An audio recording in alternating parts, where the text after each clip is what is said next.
दोस्तों Dwayne Johnson MCU के phase 6 में हमें एमसीयू में दिख सकते हैं। यस, इनसाइडर की तरफ से ऐसे लीक्स आ रहे हैं कि ड्वेन जॉनसन की केविन फाइगे के साथ में बातचीत चल रही है और एमसीयू में हमें बहुत ही जल्द ड्वेन जॉनसन भी देखने को मिल सकते हैं। अब देखो ये कंफर्म है कि डीसी ने ड्वेन जॉनसन को एज ब्लैक एडम निकाल दिया है और अब वो डीसी का पार्ट तो नहीं है। हालांकि यहाँ पर जेम्स गन ने साफ साफ नहीं कहा है कि हाँ मैंने निकाल दिया है ड्वेन जॉनसन को, लेकिन भाई समझदार के लिए तो भाई इशारा ही काफी है, क्योंकि ब्लैक एडम ने बिजनेस भी उतना अच्छा नहीं किया और साथ ही जेम्स गन और पीटर मिल करके न्यू डीसीयू बना रहे हैं, जिसका फेज 1 बहुत ही जल्द स्टार्ट हो जाएगा और कम से कम 3 से 4 साल तो भाई चलेगा ही। और यहाँ पर जेम्स गन और ड्वेन जॉनसन ने खुद ही कंफर्म कर दिया है कि भाई फेज 1 में तो ब्लैक एडम की कोई मूवी नहीं है और फेज 2 में भी होगी कि नहीं अभी तक की कुछ भी कंफर्म नहीं है। और भाई अगर होगी भी तो उसको ड्वेन जॉनसन तो प्ले नहीं करेंगे, क्योंकि जेम्स गन ने खुद ही कंफर्म किया है कि वो न्यू डीसीयू में यंग सुपरमैन की स्टोरी दिखाएंगे। साथ ही साथ वंडर वुमन 3 को भी कैंसिल कर दिया है और ब्लैक एडम 2 को भी कैंसिल कर दिया है। तो यानी कि भाई फ्यूचर में अगर कभी डीसीयू में ब्लैक एडम आता भी है तो वो किसी यंग एक्टर को कास्ट करेंगे। और वैसे भी भाई जेम्स गन अगर जाते हैं ड्वेन जॉनसन के पास में कि भाई फिर से तुम ब्लैक एडम का रोल प्ले कर लो, तो भाई यहाँ पर जेम्स गन ने वैसे भी ड्वेन जॉनसन का ईगो हर्ट किया है, यानी कि भाई ड्वेन जॉनसन झाट अब आगे जाकर कभी भी ब्लैक एडम का रोल डीसीयू में तो प्ले नहीं करेगा और बहुत ही कम चांसेस है कि हेनरी केविन भी कभी डीसीयू में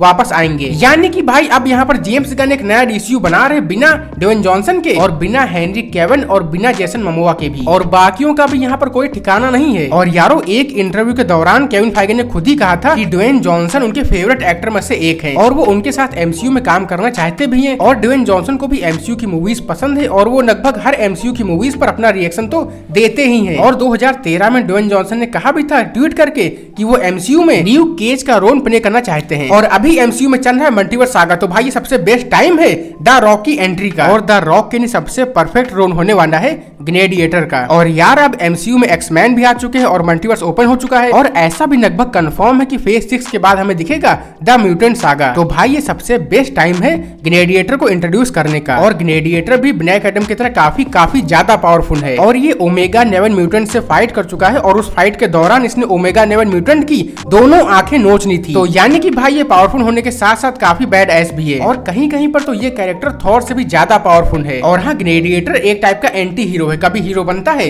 तो कभी हीरो नहीं बनता है और साथ ही ये ओवर पावर्ड कैरेक्टर भी है। और भाई यही तो फायदा होता है ओवर पावर होने का, मतलब भाई जो मेरी मर्जी है वही मैं करूंगा, झाट में किसी का नहीं सुनूंगा। तो भाई अभी डीसी ने ड्वेन जॉनसन को निकाल दिया है, तो भाई यही सबसे बेस्ट टाइम है रिवेंज लेने का और ड्वेन जॉनसन की मार्वल में एंट्री का। सोचो भाई बेन एफ्लेक, हेनरी केविन और ड्वेन जॉनसन तीनों ही एमसीयू में आ जाएंगे। मतलब भाई डीसीयू के आधे फैंस तो वैसे भी भाई एमसीयू में आ जाएंगे, क्योंकि भाई आधे फैंस तो भाई डीसीयू के बस इनके फैंस हैं। तो भाई अगर ऐसा होता है ना तो यहाँ पर डीसी की हालत और भी ज्यादा खस्ता हो सकती है। वैसे भी अभी डीसीयू की हालत कुछ ऐसी है कि भाई डूबते हुए को बस तिनके का सहारा है और अगर ऐसा हो गया तो भाई डीसीयू की हालत और भी ज्यादा पतली हो जाएगी। तो खैर आप लोग बताओ अपना ओपिनियन कमेंट में कि आप लोग यहाँ पर क्या चाहते हैं। और अगर आप लोग का भी दिन मेरी ही तरह सुपर हीरोज के लिए धड़कता है ना तो भाई ये मेरा चैनल सिर्फ और सिर्फ आप लोगों के लिए ही है, तो बस सब्सक्राइब करके बेल आइकन को प्रेस कर दो। तो फिलहाल इस वीडियो को यहीं पर रैप अप करते हैं। Peace out.